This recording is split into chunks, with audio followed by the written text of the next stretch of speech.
Jangan lupa klik tombol subscribe, like, comment, and share.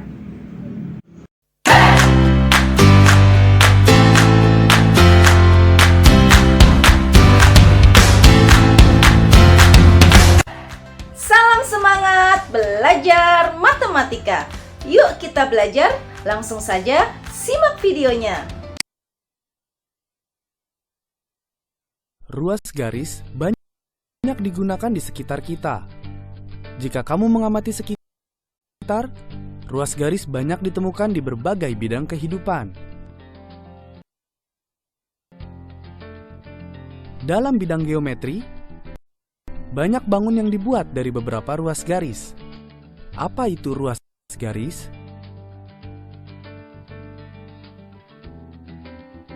Garis yang menghubungkan dua titik.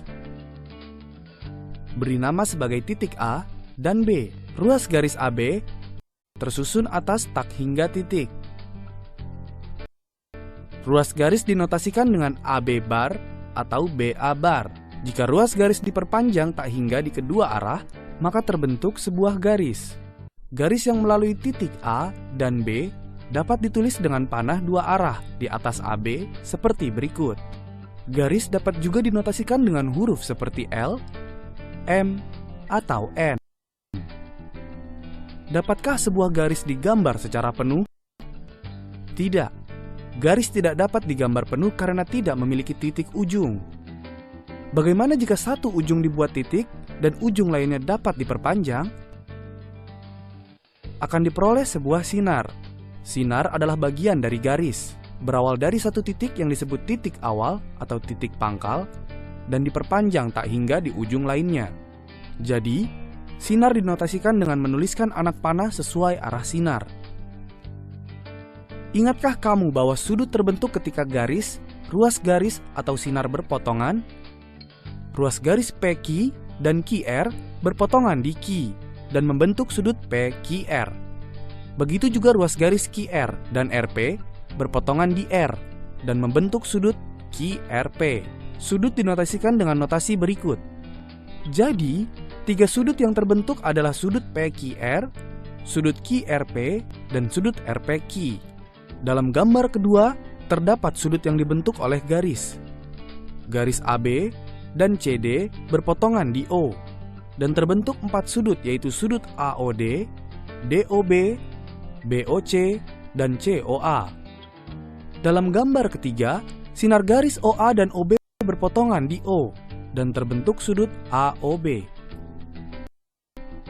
Untuk mengelompokkan sudut, mari kita lakukan kegiatan menggunakan tangan.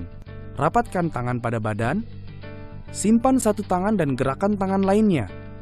Satu tangan digerakkan, terbentuk sudut antara badan dan tangan yang digerakkan.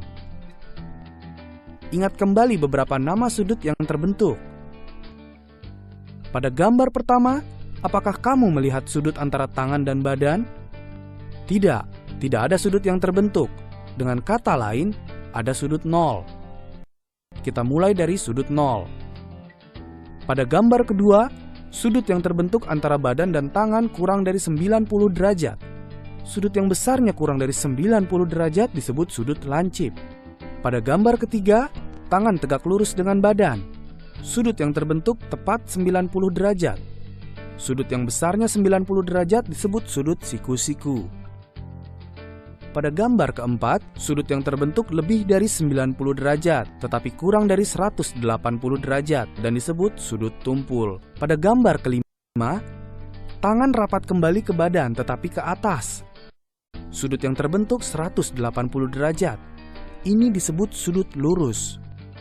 Tahukah kamu nama sudut yang lebih dari 180 derajat dan kurang dari 360 derajat? Ini mudah. Ya, ini sudut refleksi. Sudut yang besarnya 360 derajat disebut sudut satu putaran.